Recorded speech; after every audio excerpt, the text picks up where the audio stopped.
Knudsen, What's up, Chersky? this is Two Guys Talking Golf. That's right, man. And today's episode brought to you by Fujikura and the brand new #1 Axiom iron shafts. So yeah, brand new iron shafts, and Ventus, it's the #1 shaft on all tours, and the tech that makes it perform at the highest level is called VeloCore. Fujikura has now put VeloCore in an iron shaft. So the same benefit in your woods, you're now getting in your irons. Better ball contact, better dispersion, better miss hits. Got to try it. So go find Axiom at your local dealer. Go check out fujikuragolf.com/Axiom. Go hit them. Go hit them. They're phenomenal. I hit them down at the PGA show. I cannot wait to get my hands on them and hit them some more. So go fujikuragolf.com/AXIOM Axiom and go find your dealer to go hit them today, man. Great read there. Thank you. Did you read that, or was that like freestyle? It's kind of freestyled, Okay. A little bit. I respect it. Yeah, All right, so RBC Heritage Week, the week after the Masters, the week of the Masters hangover. Big week for Two Guys Talking Golf. I think we are fully cooking now. I have internet. We got the studio set up. I got the microphone. I think we're recording video, so the YouTube people can be happy. If you watch it on YouTube, you can find it on our YouTube channel. It's Golf WRX Radio, right? Yep. Yeah, just search Golf WRX Radio. We've got it there, and every podcast platform that you can find it on. I'm hoping that I sound good, not just like, oh, my voice sounds good. The audio situation that's been ongoing for about 3 months. Sorry to the listeners. I do have the microphone back set up. I think I figured it out. Of course, first episode back, slightly under the weather. It's been a lot of travel. Well, I gotta say that's what'll do it, man. Sit in airports and airplanes. Rory feels me.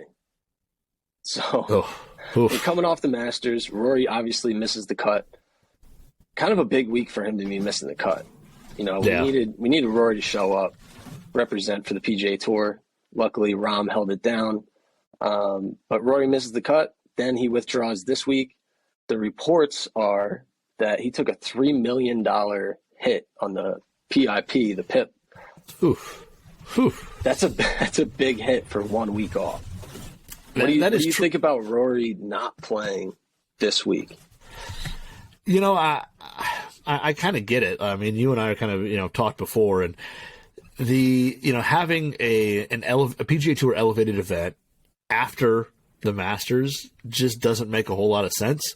Most of the time, that's when a lot of the big name guys take a little time off. We don't see them for a week or two. And let's be honest, the beginning of this year, or the past couple months, have been pretty loaded with tournaments with a lot of guys in them. So it's been a lot of golf. I think a lot of guys are getting to kind of the end of the rope, and they are getting a little burnt out. So I'm not shocked necessarily to see him not play.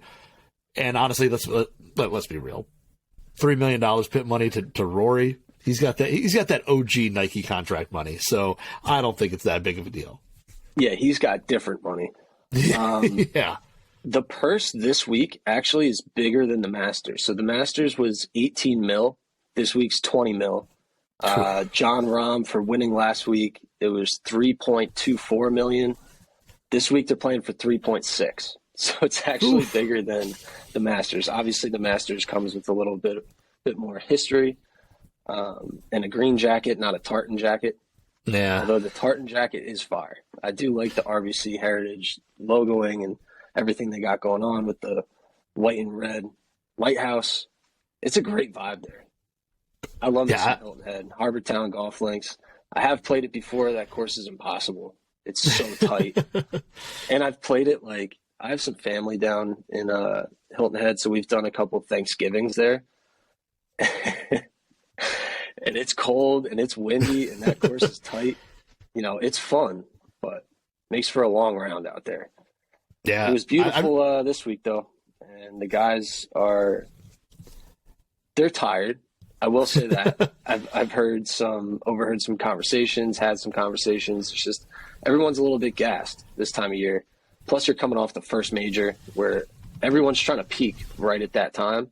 and then Yeah. having an elevated, designated, whatever you want to call it, event right after that, after this long stretch of travel. And I'm feeling it too. I don't even play 6 days out of each week. Um, I do like Sunday to Wednesday, Monday to Thursday, something like that. So I get a couple of days of rest. These guys have just been going, you know. Yeah. It's been a lot. This is a tough stretch. I get why Rory withdrew. Yeah, I mean it's especially with Rory after you have such a rough week at the Masters, you missed, like I said, you missed the cut, you play, the game probably isn't where he wants it to be and all that, and now all of a sudden you got to fire it up for a big time event. It's tough. I get it. And I mean, and I know a lot of people will be like, well, that's what you sign up for. That you're a pro, you got to expect that, whatever. But we've all been there where we've been playing bad golf, and when you're in like a really bad stretch of really playing bad golf, are you really like just dying to get out on the course and try to fix it? Like, no, you'd rather kind of fix, especially be in public. Like, he's got to go out on the course and do it. You and I can at least go to like the range or whatever and, hit a bunch of, terrible shots and nobody cares.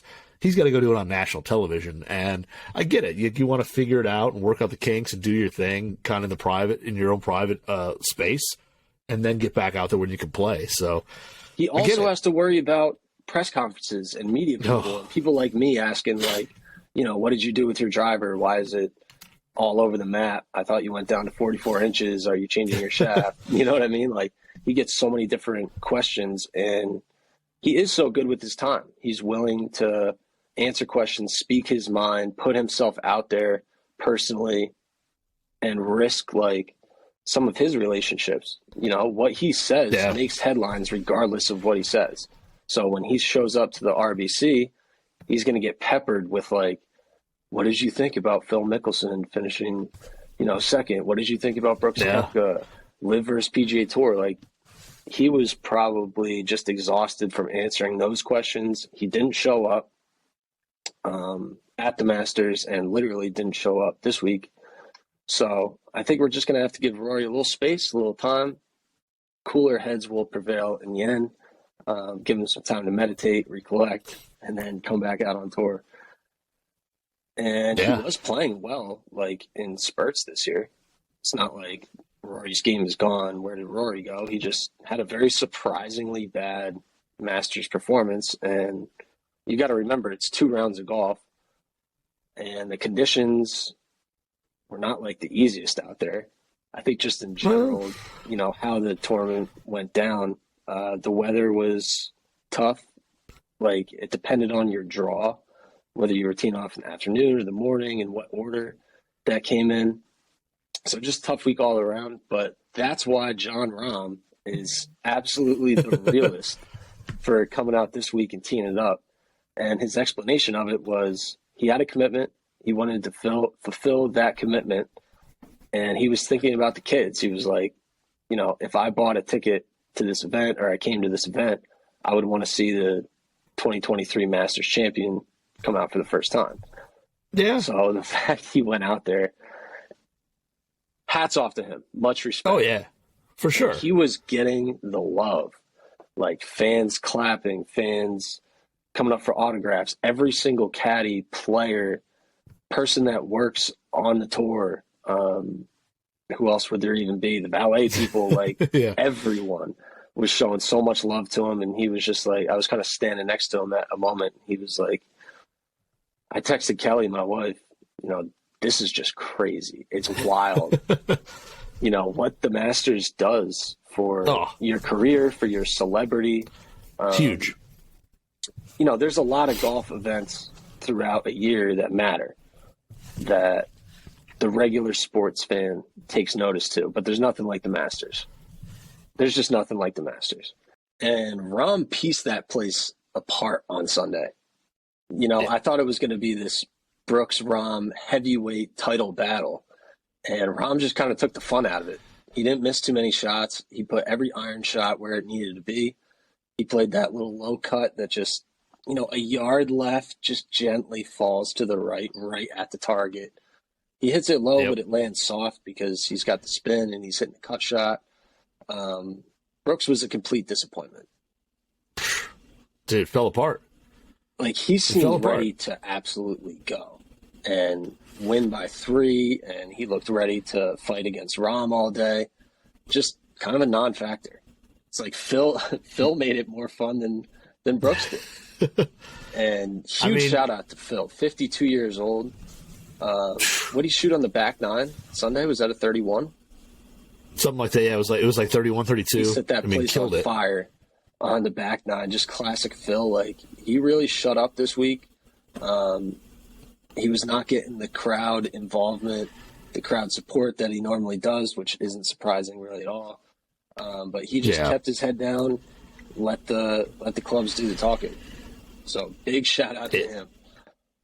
Yeah, he played insane. I mean, with Brooks, though, I mean, I wonder how much of him falling off that last day is because they only play 3 rounds in live tournaments. I mean, he just recently won on the live tour, and now, you know, you've got to get yourself up for another round that you don't normally have to get yourself up for. I mean, I know it's stupid to sound. The adrenaline is pumping so hard. Like, I don't think it was a physical thing. I think it was just a mentally difficult week for these guys. Plus, the course is playing tough. Plus, it's the Masters. Yeah. You know? Well, and those guys, I mean, playing afternoon, they had to play multiple holes. Like, they had to play more than 18 holes Saturday and Sunday. Yeah. Like, they didn't get 18, 18, 18, 18. I mean, they were playing multiple, you know, they maybe not 27, but they were playing a lot of holes per day. So, yeah, if you struggle a little bit, then you go in, you have some lunch, you cool down, you got to warm yourself back up, get back out there and play. That's not easy to do. So, yeah, I mean, he struggled, but like you said, Rahm played exceptionally well. I mean, other than really a shot on 18, which at that point it didn't really matter anyway, that tee ball, and ends up making par anyway. That was funny. Ends up making par anyway, but it was, Rahm played unbelievable. He's played some unbelievable golf this year, so it's not surprising to see him go out and do what he did. I mean, he is right now like one of the faces of the PGA Tour, and he's a young guy who's just playing some amazing golf. So it's going to be fun to see him the rest of the year. I mean, I don't expect him to win all 4 majors or anything, but it's going to be pretty exciting to see, you know, what he does the rest of the year, because he's just playing some solid golf right now. He's just really good at golf. I was curious to see what he was going to do this week. He's 1 over through 7 holes, T83. If he misses the cut, you just give him a free pass on that one. Yeah. I mean, after the media circus that was the Masters after winning, I mean, you got to think, he didn't go to bed that night till 2, 3 in the morning between the media stuff and celebrating with his family and friends and all that stuff. I mean, he didn't go to bed at all that night. And then to get up, fly out to, fly over to the RBC, have your practice rounds, your pro-am, all the stuff that you got to do leading up until today, to go out and shoot one, be 1 over through 7. I mean, yeah, missing the cut. I don't look into that one bit. That guy is burned out from just trying to keep up. They all are. And then you put him on the next level of the media circus and all that. Whew. And celebrating, I'm sure. He celebrated at some point. I mean, come on. But yeah, he's teeing it up. This week, as the 2023 Masters champion, we were lucky enough to get a look into his bag, which is pretty cool. He never changes anything, so it's pretty much the same set. I know he's looking at throwing in a fresh 60 that kind of matches the wedge stampings that he had in the 52 and 56, which are Masters themed up. We got videos, we got photos, we got stories. All that is on our website, golfwrx.com, and then our Instagram as well, at golfwrx. We collaborated with the PGA Tour on a little video of his clubs, and then I shot full what's in the bag. So he goes driver, 3-wood, 5-wood. Typically, that's what he did at the Masters. He did have a Apex UT 21 degree in there, which is his like course dependent club. When he wants to have an option that goes a little lower, something to hit off the tee. That's a nice option for him. He hits like the lowest peeling cut with that thing. It's such a beautiful ball flight. I was watching him hit it on the range. This seems like a week he would have that in the bag.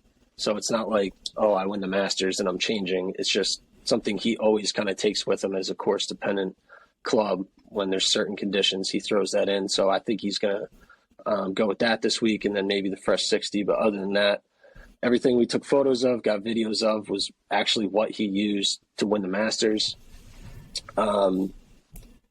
Johnny Wonder was going through the bag as well at the same time. And he was showing like the golf ball, and I'm pretty sure it was the golf ball that he holed out to win with. So he still has that. Nice. He still has that in the bag. Obviously, we kind of highlighted last week Rahm's driver tweak. He just kind of went up a degree on that Paradigm Triple Diamond head up to 11.5, which definitely seems like a lot of loft to amateurs, I'm sure. You know, the high-speed guys you think are playing like 7-degree driver heads, and, you know, the Brysons of the world going 4 degrees. But no, he's playing the loft that's right for him.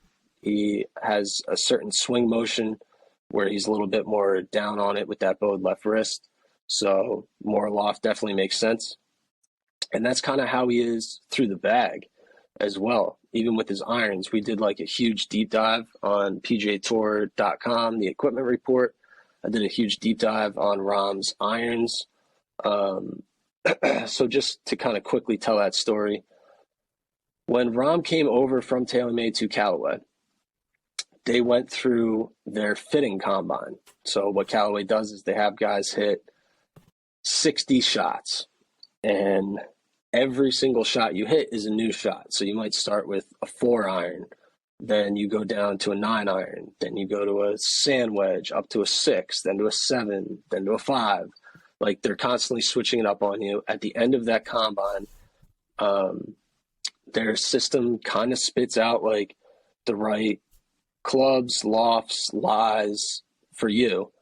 And it spit out the Apex TCB irons. Wow. He is a half degree weak, according to Kellen Watson, Callaway fitter.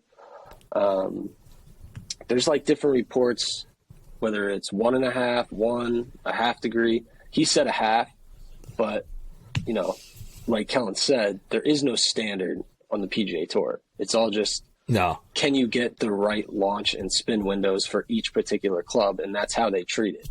You know, they're not buying clubs off the rack and looking at stock shafts. Like, that's just not how it goes down.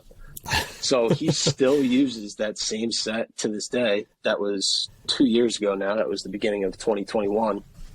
And also what's a little bit unique about his clubs as well, soft stepped. Project X, 6.5s. Those are soft step though, which is something that he did back in the TaylorMade days as well. So he just kept consistent with that. He's such a low ball striker that it makes sense to me. Like, he's probably always working on getting the launch up a little bit, spin up a little bit. You know, he hits that low peeler, and when he doesn't get enough launch and spin is when things get a little squirrely for him, which is kind of what we saw with the driver and the Paradigm. You know, he was spinning it a little bit too low, and that's just not the window he looks for. He wants it to be a little bit higher. So he sets his clubs up to achieve that. Yeah. I'm a little shocked by it, you know, the 6.5 that's soft step, only because his transition is so, you know, he's got such a short backswing, an immediate transition to the downswing. It's just really aggressive. Yeah. And, you know, if you soft step, and if you don't know what soft stepping is, you're basically taking the 4-iron shaft, putting it in a 5-iron. And it basically makes the shafts play about a third of a flex weaker. So, you know, he's playing, instead of a 6.5, he's playing a 6.3. You know, or 6.2, however you want to look at it.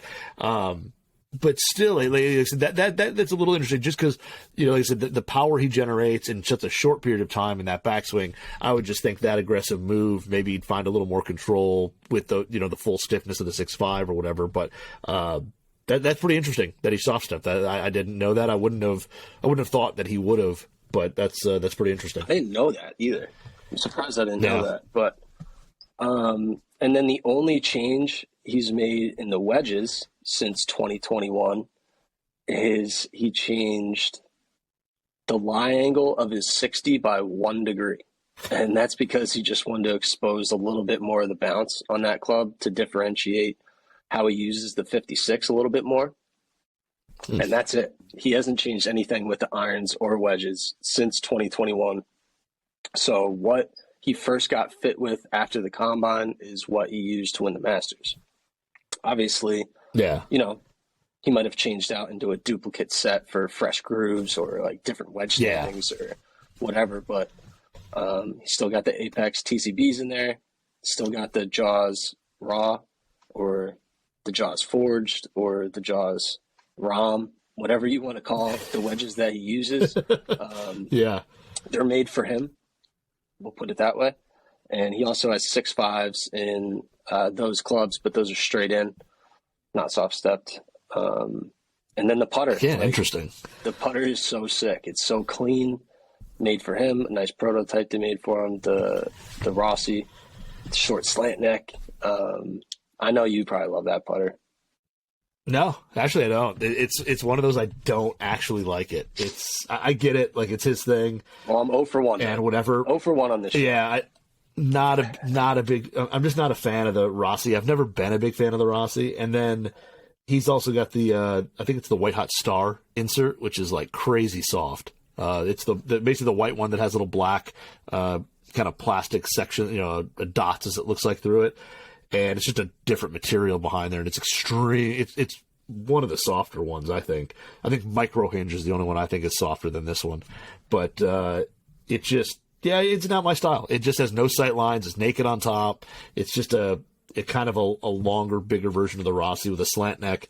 And it's just not my thing. I mean, I get it. Like for him, hey, it works, and that's cool. It's probably not anything you would ever see in my bag. I'm a no sight line guy now. Yeah, I figured that out at the PLD, the Ping fitting studio. I went with no sightline. I've actually been putting way better too.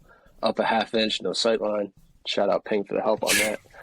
But back in the day when I was maybe 13, 14, 15 years old, I used an Odyssey White Hot. I think it was a number 5, and it was kind of like that half mallet. Yeah. So maybe that's why I like a little different. Part. It's got no sight lines, and it's a little reminiscent of the old Odyssey that I used. I think it was a number 5. Would that make sense? Yeah, I think the 5, like the Rossi, I think is a little more rounded and flowing, and the number 5 I think is a little more squared off. Yeah. A little more squared off bumpers on it, right. And like a full cavity in the back, but it had the same mallet shape. Yep. That was a nice little sidetrack right there. Let's get back on track. All right. little reminiscing of Tursky's teenage years in the golf world. I never made putts with that thing either. Like at no point in my life was I ever a good putter. I think I'm actually probably putting the best I ever have now, which is nice. Hey, let's get some competitive golf going, man. Let's get you into that USAM. Well, it's also nice because I'm hitting it worse than I ever have. So that's the price of getting old, though. I guess moving along from John Rahm, it is RBC Heritage, so we can get into some other news. Adam Scott. Yeah, you know where I'm going. Yeah, we always talk about Adam Scott, but yes, I do know where you're going with this one. I think it has to do with some iron shafts. So before the Masters, Adam Scott basically changed everything. He changed from the 2015 Pro V1 into the new 2023 Pro V1X. He also changed his driver shaft. He also changed out every single one of his iron shafts. These are big changes he's making, like, so casually. He even said I don't know if it was an interview with someone directly or like a press conference situation, but I saw the quotes. What did he say? Oh, he said he was just winging it. That's what. That's how he termed it. Yeah, he's basically just winging it, and that's what he was doing. He ended up finishing T39, opening around 68. So, like, I don't know, C plus B minus performance at the Masters. Made the cut. Yeah. So, anytime you make the cut at year's first major, not a bad start. I'm sure he felt like a lot of shots got away from him, but like he said, he was winging it. He was kind of in test mode. This week, he's changing again. I couldn't believe it. I was talking to someone in this camp, like, what's he doing this week? Anything going on? He was like, yep. Iron shaft's changing again. So he went from Project XLS 6.5. Yep. Yeah, which are now he's going with just true temper, dynamic gold tour issue X100s. It's just pure entertainment to me. It's fascinating to follow along. I think it's really like a learning moment for a lot of us who, we might think we can just go into a new driver shaft or just change the golf ball. It's more than that. It's aligning each change to each club in your bag. So when he changes golf ball, if his spin window or his launch angles or anything changes, now he has to refit every club. So now he has to change the driver shaft. He has to figure out what iron shafts work with that golf ball. Like once he committed to the golf ball change, which I'm sure he saw a big improvement. He even said in a quote, you can check that out on golfdebricks.com, that he was finding real benefit from the golf ball, that he didn't have to do anything with his swing to get more distance out of it. And it was tighter in terms of dispersion with the iron. So he's doing everything that he can to get into the new golf ball, and just on the fly, he's matching up all his clubs to that golf ball. And I think the important lesson is for amateurs is that the golf ball really does matter. Like, I think everyone should go get a fitting, because if you're looking behind the counter and you're just like, okay, there's Pro V1, Pro V1X, TaylorMade, Srixon, Callaway, like that's so overwhelming. And you don't really know the differences between them. Even if you read the back of them and you know that, the TPUs of this one and the core mantle of this one are slightly different and this one's better for this, that. Like, you don't know until you hit it. And golf balls are just the same as wedges, irons, drivers, shafts. Like, there's differences. There's real life scientific differences in aerodynamics and feel, in how the compression of the core lines up with your swing and your speed. So there's more factors that go into it than just like, what's the price, what's the color, like, you know what I mean? How does the brand name look as the putt's rolling on the green? That's why I just encourage people. Your pro might even like let you go out and test golf balls for free, or he'll do a fitting for $50. And if you're paying $65 a dozen every time you go buy golf balls, it's like you might as well be buying the right one for your game. And then you can use the same golf ball for 4 years. Then at least you're not changing that variable. Like, it's not the golf ball. If you're constantly going like range ball, Pro V1 practice ball, refurbished Pinnacle Gold, like you can't be consistent, and you can't know whether it's your swing, your club, or the ball. Like, that's what these guys do so well, is they eliminate variables and they go one variable at a time. Now, that being said, Adam Scott's not doing that. He's just going for it. But love it. He loves the new golf ball. So there you go.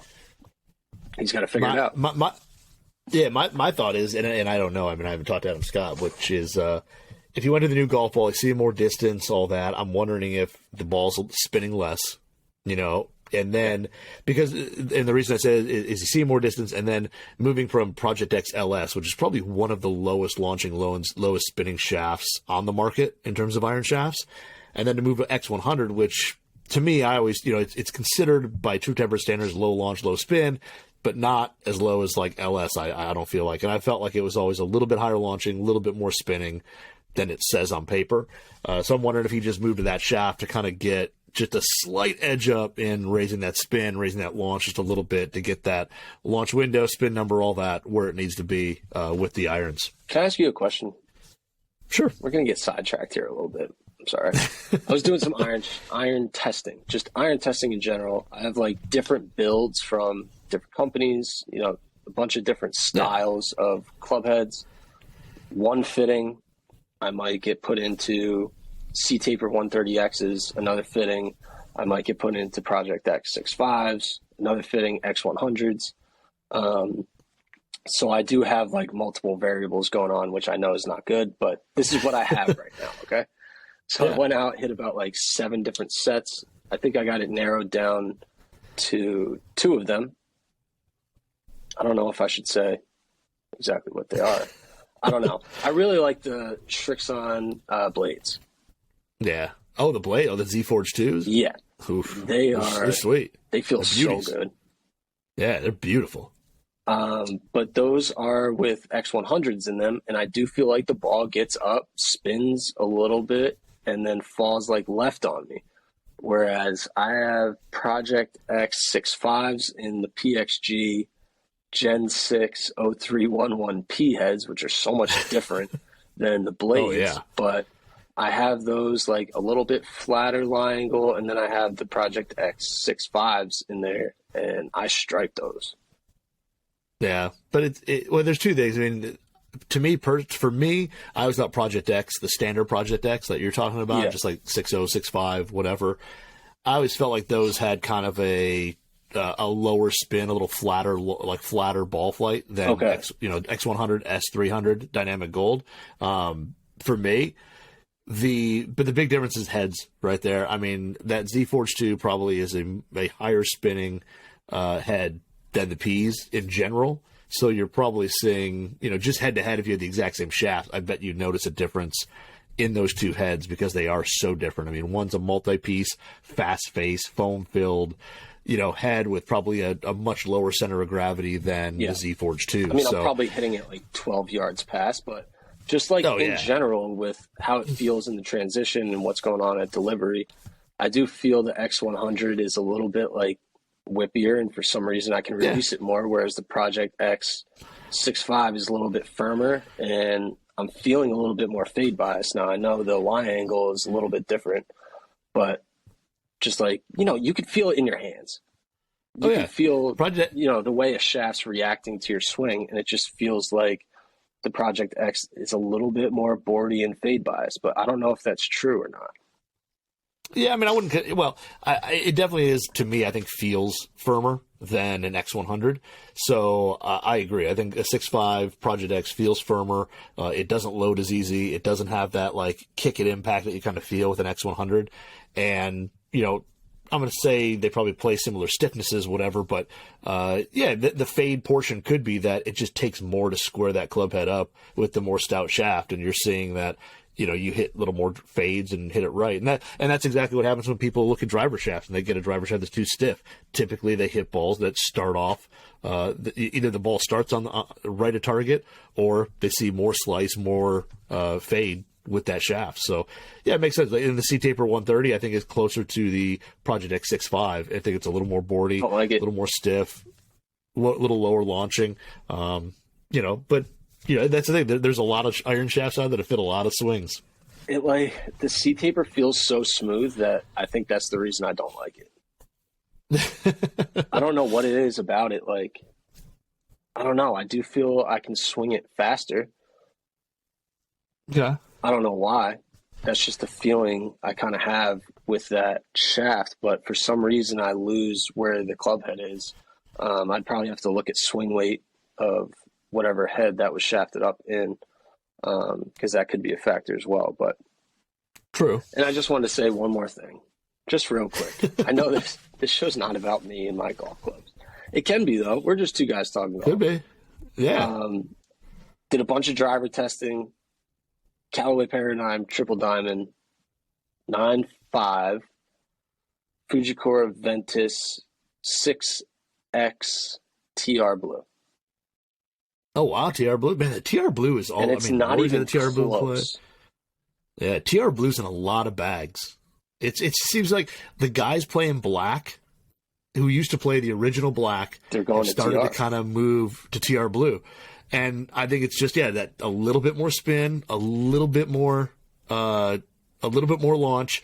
They're still getting the same dispersion, same control out of it. It's just they're able to kind of maybe fly it a little farther and get a little more control out of it. But yeah, the TR Blue is like blowing up on tour. It seems like so many guys that you kind of wouldn't expect putting it in play. I'm feeling the same thing that they are.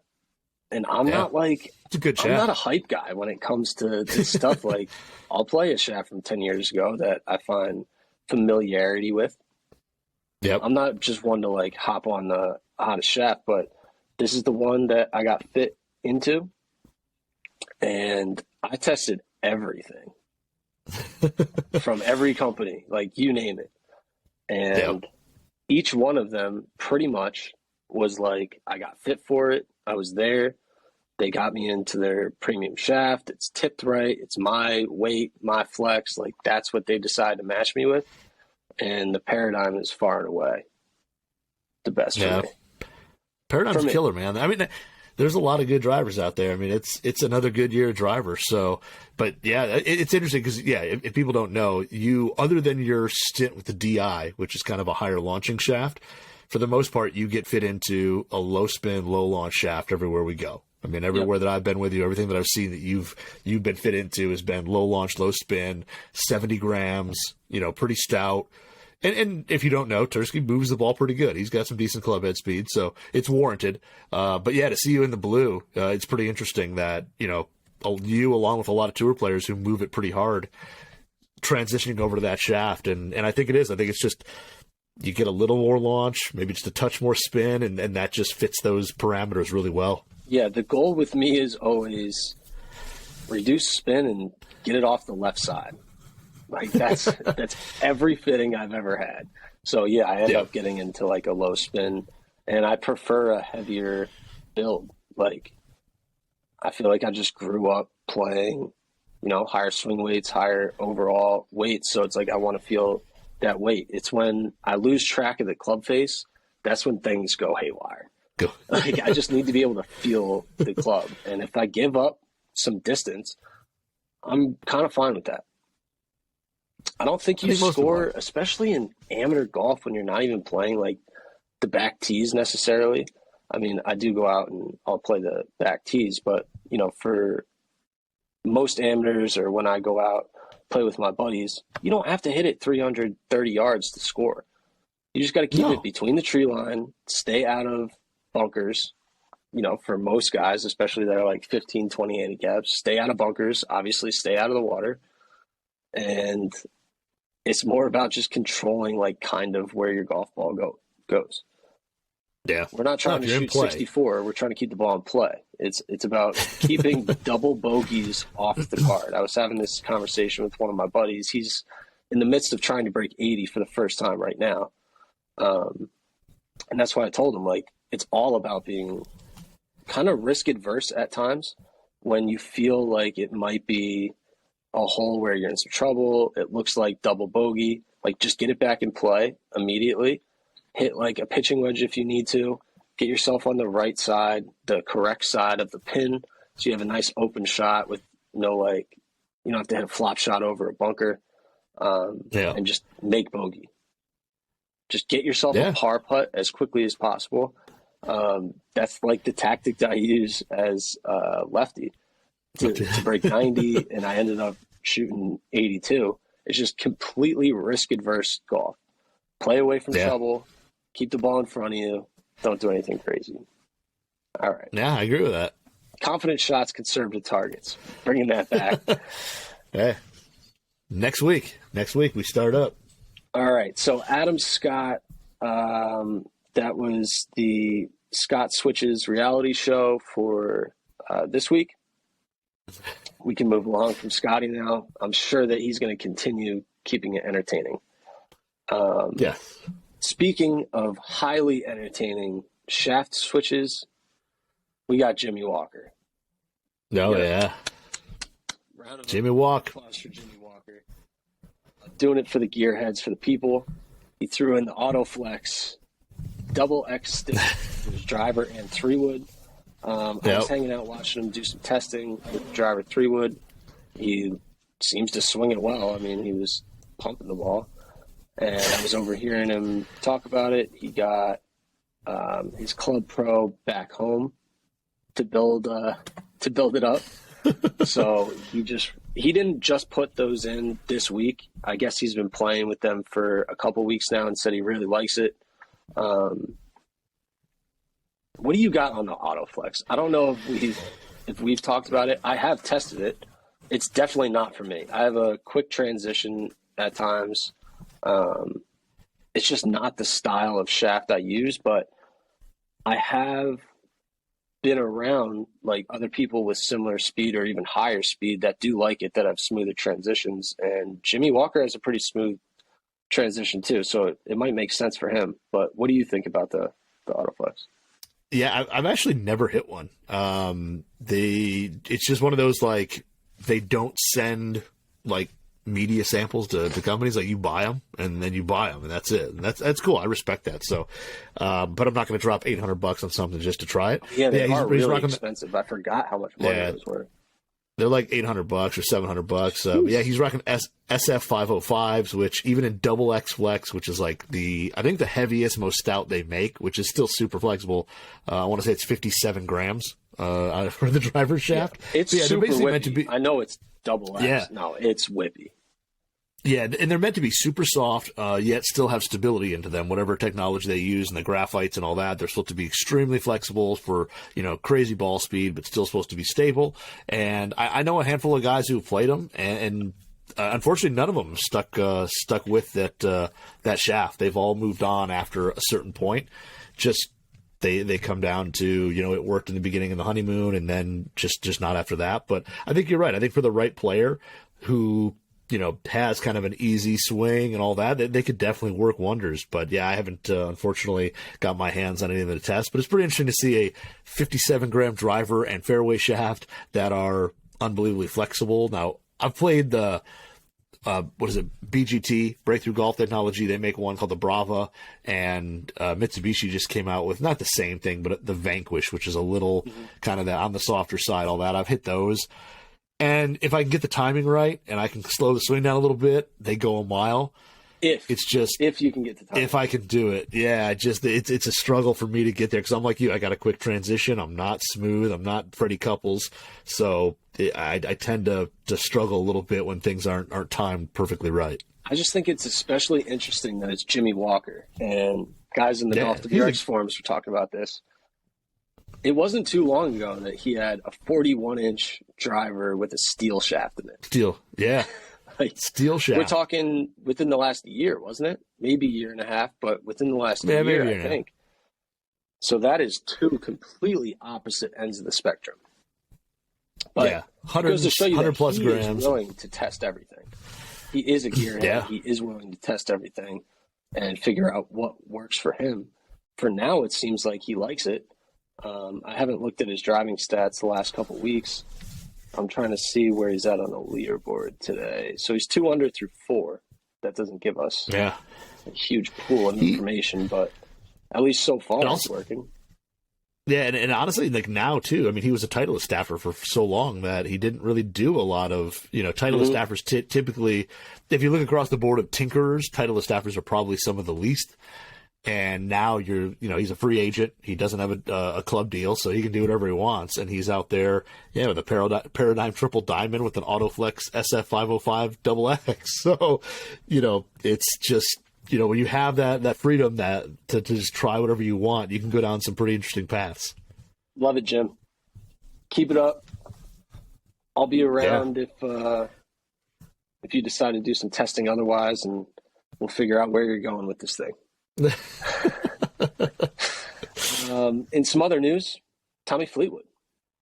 Yeah. He's going with the BRNR, the burner mini driver. What do you got on this burner mini driver? I've seen it a couple times now. From address, it's a lot more has a lot more of a copper hue that comes through on that carbon crown than I realized, because the first time I looked at it was in the TaylorMade tour truck. Second time I looked at it was in the sunlight, and you can really see the color coming through on the crown in the sunlight. But yeah, what do you got on this burner? Yeah, I mean, mini driver. I mean, TaylorMade has basically made a few different versions of mini drivers. I know you've been an absolute. You're a huge fan. Yep. I know you. I bet they had to shake you down to make sure you didn't have like 4 or 5 of these in your pocket when you left the tour truck. They did a bad job because I stuffed them in my legs.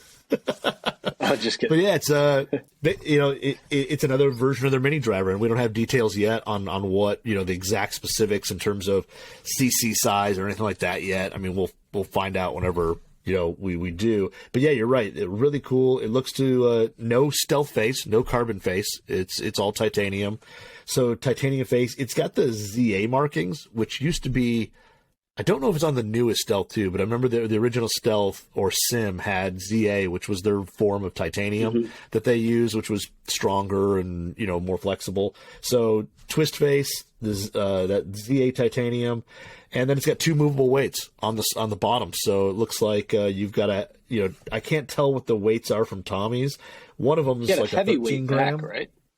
Yeah, you can flip them like a lot of drivers. So you can move the heavyweight forward, lower some spin. Right here. Yeah, it's a 13-gram weight in the back. And I can't tell what the other one is because it's you just can't one tell of the chrome. It's not printed.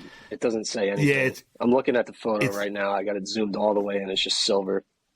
Yeah, me too. So it's like one of the silver generic like Stealth/Stealth 2 weights that they've used for. It's probably something like 5 grams. I mean, who knows? Yeah, but yeah, you've got a weight that you can move back and forward. So you've got you know, you can lower spin, maybe flatten out launch just a touch when you move the weight forward, move it back for a little more forgiveness, maybe add a little spin. We've seen on the USGA conforming list right now, it's an 11.5 and a 13.5. So with the adjustable sleeves, it looks like you can go anywhere from 15.5 down to 9.5 with the adjustable sleeves. So pretty interesting. You know, it's got the speed slot, all the technology you'd see from TaylorMade really is there. I love the old school kind of TaylorMade T alignment mark. It's the old school round little T. They killed this design. For guys who played an old burner, the bubble shaft, and you know, the copper colorways. Whew, this is just a blast from the past, ultimate nostalgia play, and it's a mini driver. You know, some people hate on the mini driver, but for some reason I feel like the general public is really going for this one. I think it's because they just like killed the design. I think it's just it's pretty perfect. I don't see anything wrong with it. I love the head shape.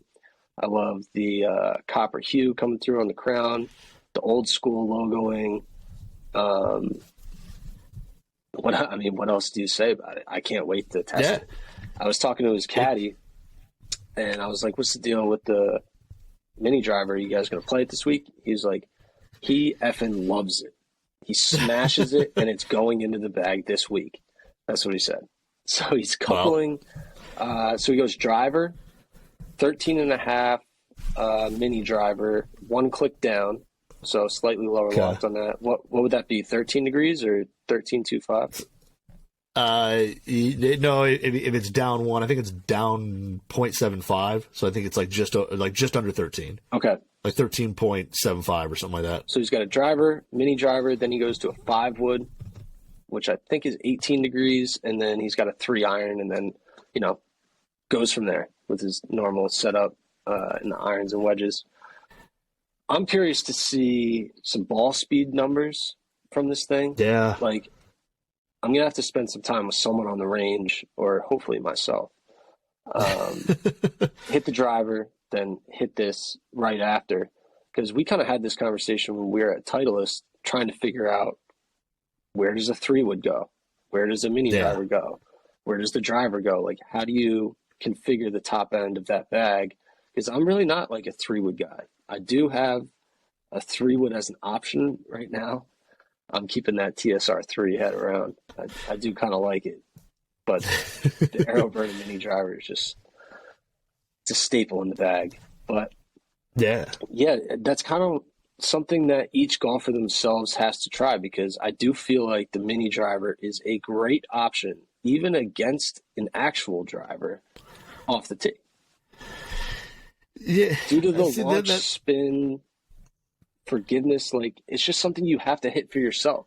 Are you carrying it further than the driver, or you got to look at your gappings? If you're carrying them the same distance, or one is like within 7 yards, probably not worth it to carry both this and the driver. But you can find a little gap, a little wheelhouse where it's like you have 13 clubs. Where are you putting that 14th club in? I don't know. I'm a supporter of it. That's all I'm saying. Yeah, I'm not going to go out there and say like I'm like 100% against it, because you're right. There's certain people who literally can't hit a driver. So if they put something like this, which you give them a 13.5 under your head, you maybe turn it up a little bit aloft, it's probably going to be a shorter shaft than a driver, all that, they may be able to hit it pretty straight and find more consistency with it. That's what I'm saying. I just look at like a better player like yourself, like where does it slot in the bag? And even with Tommy, like a much better player can, this thing, where does it fit in his bag? Why, is it, because a lot of these guys with 3-woods, they're either a shot shape dependent, they're a distance thing. Like there's a reason that 3-wood's built for a specific spot in the bag. And this all of a sudden, I feel it kind of blows up that spot because it's probably deep, it goes deeper than a 3-wood, but does it go as deep as your driver? Well, if you hit the driver 300 or 300 carry, and this goes 295 carry, what are you doing with it? I mean, I guess you could set one up for a fade, one up for a draw, depending on the shot. That's kind of it. It's two different options off the tee. So say when I get to like a 437-yard par 4 and it's a little tight off the tee, I don't want to lay all the way back with a 3 or 4 iron. I want to still be aggressive. But the driver, you never really know. With the mini driver, you do have like a little bit more control, but you're still getting a bunch of distance out of it. And here's why I don't love a 3-wood. Okay. How often do you hit a 3-wood? And when I try to like lay up off the tee with the 3-wood, I don't feel super confident in a 3-wood off the tee, even compared to a driver. Like I don't think my control goes up that much. But for some reason with the mini driver, it's a little bit bigger face. It does have a little bit higher MOI. Probably just more ball speed in general. So it just seems like a better option to me off the tee. And if you can find comfort in that club, it's a bigger head than a 3-wood. You look down at a 3-wood, it's nearly small. The length of your driver shaft, and it's about 4 times as small. Like you're just looking at a small head. Like, but so many things can go wrong with the 3-wood, and I almost never hit a 3-wood off the deck. I mean, if I'm 270 out on a par 5, like it better be open up there for me to go for it anyway. Like if there's a hazard up there, I'm not precise with the 3-wood. Like I don't practice these shots. I want more forgiveness, or I'm laying it up. Yeah, but like you just said, like if it's a shot shape thing, like, then why not just carry this? If say your driver carries 300, that's what I'm saying. For a big hitter, and this goes 295, but you're going to hit 25% more fairways with it because it's a little shorter and whatever. Why carry the driver then? Just carry this. This is my second serve option. The tennis is my second serve. The first serve, it's like, if the hole's wide open or 550, par 5, and I got to reach back for one, of course I'm going to go with the one that I can top out my maximum distance with. But I see a mini driver as just like a nice, reliable option that you can hit on those tweener holes that are a little bit tighter. It's like the distance doesn't really matter. The difference between 304 and 323 is not a birdie and a par. It's just keeping the ball in play is more impactful. That's where I find the value in it. I'm not trying to sell people on burners, and I'm not trying to sell people on mini drivers. I'm just speaking my truth here, Nuts. Hey, every time TaylorMade releases one, I try to wrap my head around where it would fit in my bag because I'm a gear junkie. I want to have kind of different setups, and I just can't find where that club reliably fits in my bag. Because then, say I do need to hit 3-wood off the deck, or there is that opportunity where I'm going to hit 3-wood off the deck, which, like you said, I'm the same way as you. It's very rare that I do it. I don't think I could hit something like this off the deck. The face is just too deep. I don't hit it high enough as it is. So, then that shot then becomes, I have to lay it up. I can't get the green light, even on a wide open par 5 or something. So it's just one of those, for my game, I can't wrap my head around it. And that's where I struggle, even wrapping my head around it for other players. But, you're a mini driver guy. So just the type of guy I am. Just the type of guy. We can move on off that one. Tommy Fleetwood's thrown in the bag this week. That's the whole point.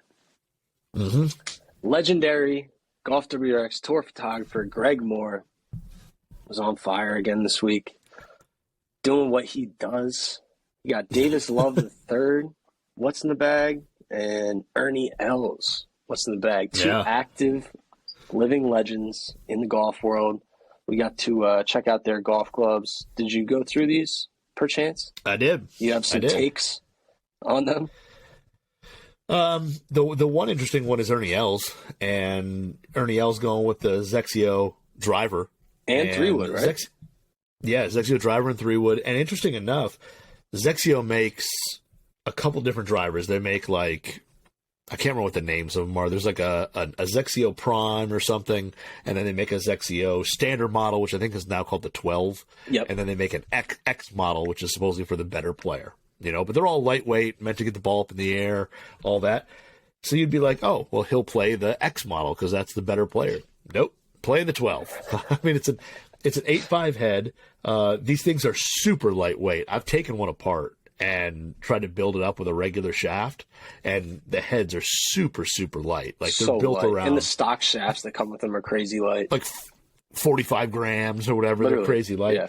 So he has a 60, I think it's 63 or 65 gram hazardous smoke black RDX, which is like low launch, low spin shaft in basically a TX flex, so more stiff than a 6.5 in this 8.5 degrees Zexio head, which was pretty interesting to see. It's like the most Tor Zexio driver head ever. Yeah. Like, I don't know if any Zexio driver has ever seen a shaft like that in it. No. And I expect, I didn't expect that at all. I thought he would be playing like the Strixon, ZX5 LS or something like. That's what I thought. Something in the same family, but I think he is sponsored by Zexio, though. He is, yeah. Okay. Yeah.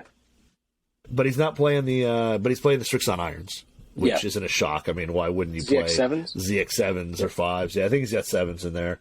So, but yeah, the driver's really interesting. Just an interesting build. I'd love to know how much hot melt and stuff like that is in that head, because I bet I'm assuming, unless they make some tour versions, that thing's got to be super light, and they had to add a ton of weight to get it up to a normal swing weight. I just think that's one of the coolest Zexio driver builds probably on the planet.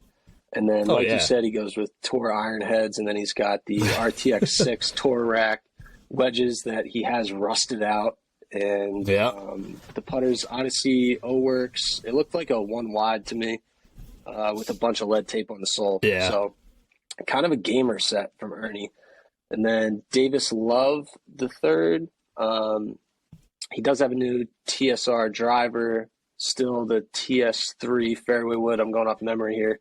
Yep, you're right. Then he's got the T100 irons and SM9 wedges, and then he still has like that Tour type masterful prototype he's had in the bag for like 3 years. So a little mix of old and new, but it's cool to see DL3 with a bunch of new equipment. Sometimes those old heads, they're reluctant and stubborn to change.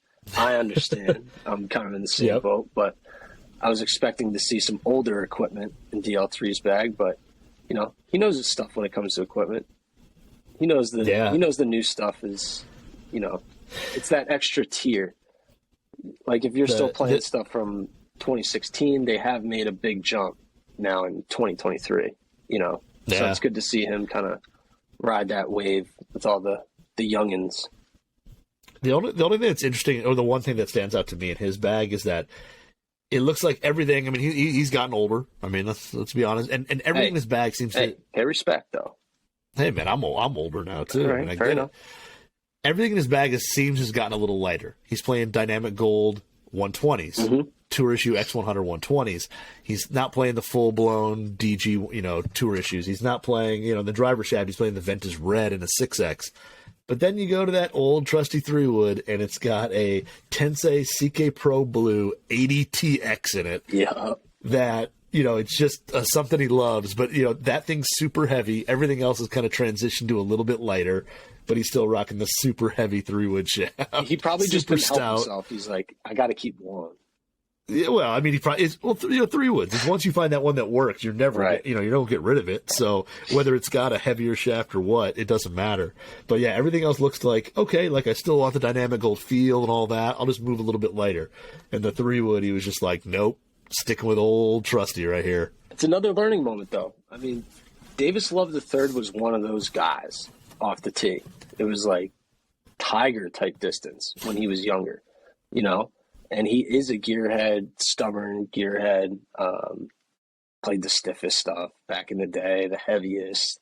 But when you get a little bit older and the swing slows down a little bit and the body starts hurting, like you don't want to be swinging heavy shafts and heavy builds over and over and over and over again. And I think most older golfers, shout out my dad, you want to start moving into lighter iron shafts, maybe even graphite, something weaker where you just don't have to work as hard. Like you could be more efficient with distance these days and ultimately gain control by kind of reeling back on just how much energy you have to output into the golf ball to get it where you want it to go. And I think lighter, more flexible shafts allow older or younger or whoever really, they just allow you to kind of slow things down, work at the tempo that is more natural to you instead of just trying to fight against it and play with the X100 steel shafts through the set with blades when, you're swinging at 104 with the driver. It just doesn't make sense. It's going to cause injury, and I don't think it really helps with anything when it comes to optimizing your swing and your clubs for your game. So shout out both Ernie Els and Davis Love III making the appearance this week. I think Davis Love won 5 times at the RBC. Wow. That's a lot of tartan jackets. That is. He's got a closet full. Yeah, good for him.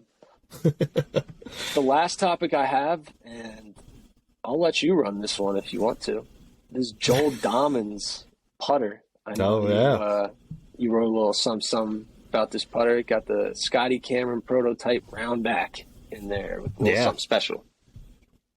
Yeah, the old round back, the Circle T round back. So you actually, I think it was you who actually gave me a little tidbit that this isn't a brand new putter to him. Mm-hmm. He's actually had it for a little while. It's been kind of sitting back home. He had it on ice, as they say.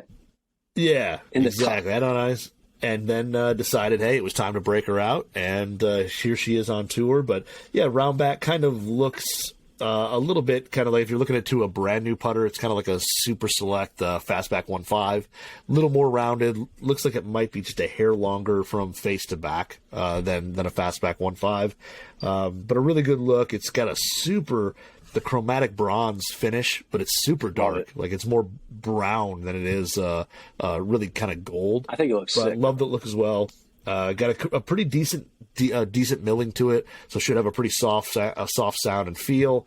That's cool. The paint in the cherry bombs in the cavity are almost rainbow effect because of like kind of the blackish translucent paint on top of the chromatic bronze finish, being just super cool. The sole is awesome, where you have basically the Circle T plate, twin weights, and then one of the cool little tidbits that I think you found was that when you look at the bottom, you think that the words Tour Roundback are filled with green paint fill. Like that's how it looks, like they were filled with green.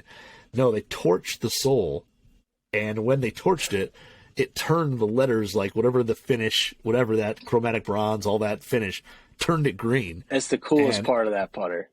Yeah, and it's just cool because you're like, oh, they filled it with green. Okay, cool. I was like, St. Patty's Day vibe. Like, cool, you got the green paint fill. It's like, nope, that was torched. That was from the torching process. So sick. So cool. So he's got that. And then, he's got basically a double bend shaft. It looks like a full shaft offset. And then I can't tell exactly which super stroke grip, but it's that Zenergy, like either 2.0 or 1.0 PT, which is super, super popular on tour. We're seeing a ton of guys using that grip. And I know one of them, I think the 2.0 is not available at retail, or maybe the 1.0. One of them isn't. Yeah. One of them is. I'm sure it's coming.